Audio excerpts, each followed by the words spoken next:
श्री कृष्ण कहते हैं कि वो किसी के भी भाग्य के निर्माता नहीं है। व्यक्ति खुद ही अपना भाग्य लिखता है। आप जैसा बीज बोएंगे, आप वैसी ही फसल ही काटेंगे। आप जैसा कर्म करेंगे, आपको वैसे है परिणाम मिलेंगे। यदि विद्यार्थी मन लगाकर पढ़ाई करेंगे, तो परीक्षा में सफल होंगे।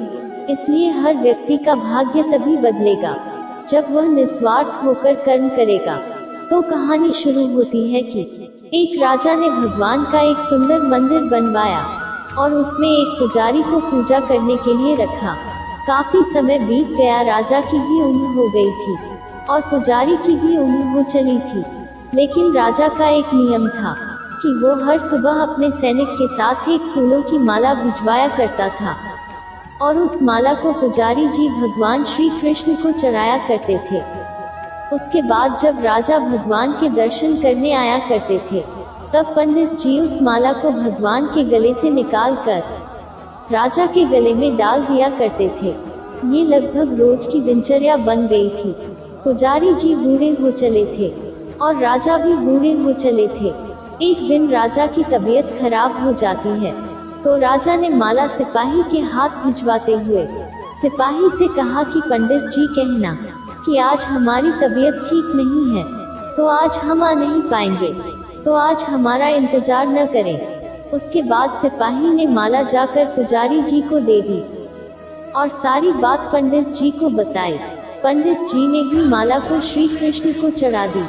तो उसके बाद पंडित जी ने सोचा कि इतने साल गुजर गए कि भगवान की इस माला को हमेशा राजा जी को ही पहनाई है, लेकिन आज तक मैंने कभी इस माला को कभी खुद नहीं पहना।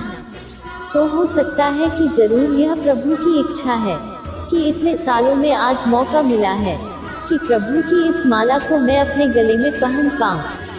तो यह तो परंपरा ही थी कि प्रभु की वह माला तो निकलती ही थी। तो इस बार पंडित जी ने वह माला अपने गले में डाल ली। लेकिन तभी सिपाही दौड़ते हुए आया और बोला कि महाराज को वहाँ कुछ ठीक नहीं लग रहा है।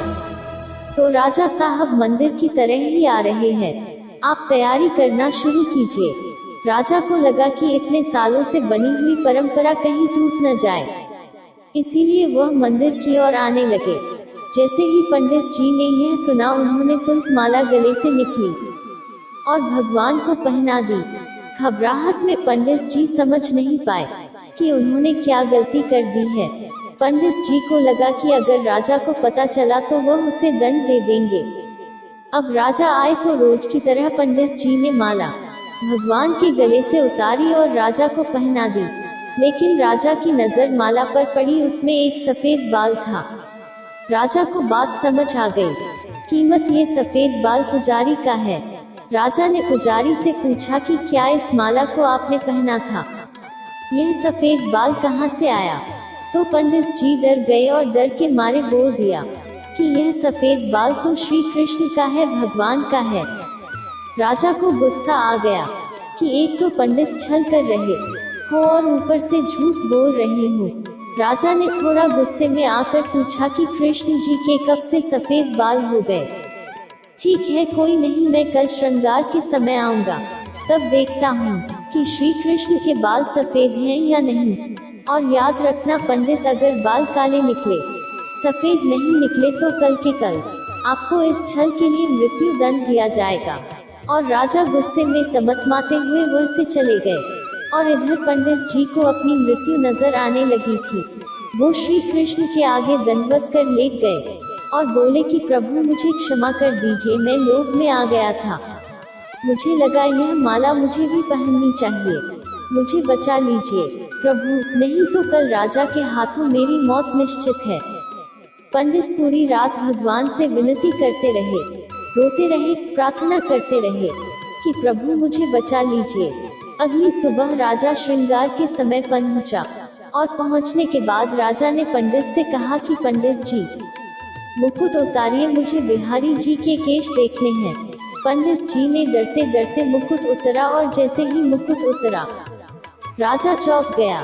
श्री कृष्ण की मूर्ति के बाल सफेद थे, लेकिन राजा को लगा कहीं ऐसा तो नहीं कि पुजारी फिर कोई छल कर रहा है, कहीं इसने अपने जान बचाने के लिए बाल रंगवा तो नहीं दिए। तो बाल की जांच करने के लिए वो बाल तोड़ने लगे, और जैसे ही राजा ने बाल तोड़े मूर्ति में से खून बहने लगा। राजा यह देखकर भगवान के चरणों में गिर गए, क्षमा मांगने लगे कि क्षमा कर दो भगवान, मुझसे बहुत बड़ा पाप हो गया। मैं शक में इतना अंधा हो गया कि मैं सही गलत भी भूल गया।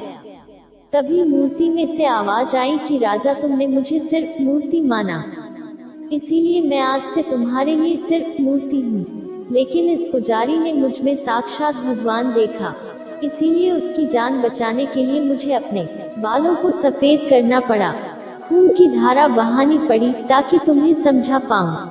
और उसके बाद राजा को अपनी गलती पर पछतावा हुआ, लेकिन अब कुछ नहीं हो सकता था। इसीलिए तो कहते हैं कि अगर मानो तो पत्थर में भी भगवान है, नहीं तो साक्षात आपके सामने भगवान आ भी जाए, तब भी आप उनसे उनकी सत्यता मांगेंगे।